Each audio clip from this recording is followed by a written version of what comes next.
Hi, it's me again with Corel tips and tricks, and I've done several videos on joining nodes, but I was just making another video and I realized how symmetrically it would do it when you're using it.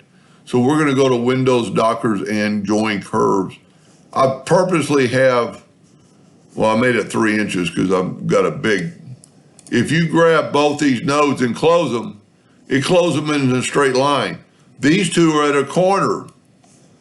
It closed it at the corner because they were corners. You know, that arrow was going on this line, that line is going that way. So it closed it, but I tested it on a curve, and I first closed this little bitty gap, and it closed it on that turn. But what's it gonna do on this big gap? It's gonna close it on that turn. So that's pretty cool. That's a perfect circle steel. If we look, well, there's really no way to test that perfectness of it because it's got an extra node in it now, but it's close enough for the purpose of it.